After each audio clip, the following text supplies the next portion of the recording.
quand on reçoit cette mission-là, comme me disait quelqu'un, on reçoit une grâce en même temps.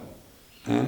Et réellement, il y a des jeunes, quand ils s'expriment, on perçoit. Tout d'un coup, on perçoit qu'il y a quelque chose de vrai, de profond chez eux. Et ça, vous avez chanté sur Thierry? Ah oui, très nettement. Tandis que, par contre, il y en a d'autres, c'est clair, c'est plat. Tout du long de l'entretien, et puis les suivants, on a beau essayer de... Alors un beau jour, on dit, c'est pas ta place. C'est un garçon qui nous a portés en spiritualité.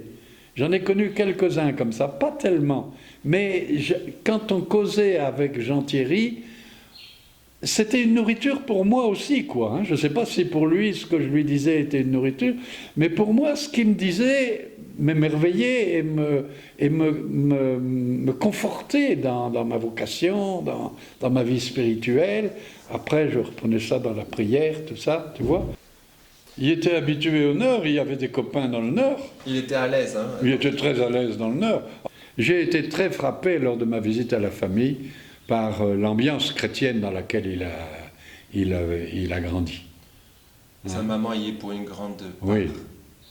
Oh, même le papa, on sentait quelqu'un de profondément chrétien, enraciné dans la foi. Puis toute la famille. On sentait dans cette famille une grande union. Et ils avaient l'habitude de la prière, hein. Tous les gens. Parce que j'ai pris le repas avec eux ce soir-là, et puis ils ont dit, après la veillée, ils ont dit on fait la prière. On a fait la prière. Moi j'ai été témoin de la prière de la famille, hein, c'est pas moi qui l'ai organisée, et j'ai béni toute la famille, hein, avant d'aller dormir. On sentait une famille chrétienne. Je me souviens qu'il m'a dit quand même, c'est que ma route ne doit pas être là. Mais on en aurait fait un très généreux missionnaire. Hein. Ils étaient 18 cette année-là. Ils étaient nombreux. Hein. Et il y en a 6 qui ont été renvoyés. Jusqu'à présent, je ne comprends pas. Il n'y a que la main de Dieu qui est là-dedans, hein, et qui a fait que vous l'avez accompagné, vous l'avez accueilli.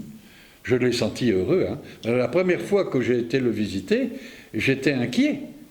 Il était encore avec ses 2 jambes. Il était inquiet. J'étais, moi, inquiet aussi de savoir qu'est-ce qui devenait, quoi. Hein.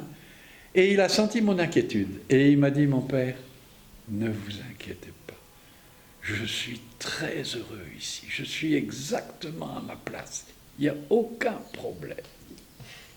Je suis heureux. J'apprends le charisme des carmes, la contemplation avec Sainte Thérèse, avec Saint Jean de la Croix. Il m'a parlé de Saint Jean de la Croix. Hein. Et, non, il paraissait heureux. Alors la deuxième fois, quand je suis revenu, parce que c'était sur ma route, quand j'allais dans le Nord pour les vocations, je passais en face de chez vous. Hein, donc je m'arrêtais.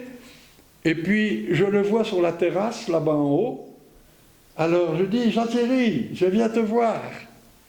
Alors, il me fait des grands sourires, et puis je le vois qu'il s'avance avec des béquilles en haut, mais je ne voyais pas ses jambes. Hein. Alors, je lui dis, qu'est-ce qui t'est arrivé, t'es tombé? Puis je le vois descendre l'escalier, et là, j'étais sidéré, mais qu'est-ce qui t'arrive? C'était au moment où on venait de l'amputer. On venait de l'amputer, oui.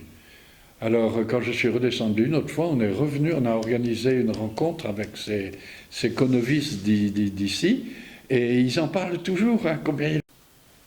Et puis, quand on est allé le visiter ensemble avec ces anciens conovistes, on a été étonnés. Je me souviens, dans la voiture, au retour, il disait, ben, dis donc, il a du tempérament, il a une joie profonde dedans, il ne fait pas une affaire de sa jambe. Il avait une force spirituelle. Il avait une force spirituelle incroyable. Et, bon, il y a eu des grâces, certainement. Hein. On s'est téléphoné plusieurs fois, et un jour, il m'a dit, mais alors, où est ma vocation? Je lui ai dit, écoute, la vocation, ça vient de Jésus, hein, demande à Jésus. Moi, je suis pas capable de te donner une réponse. Et alors, sa question, je l'ai encore au téléphone, là, quand j'étais en France. Mais alors, ma vocation, c'est quoi ma vocation? Mhm. Ça sert à quoi ma vocation? Il était couché sur son lit, Ouais. au téléphone. Hein.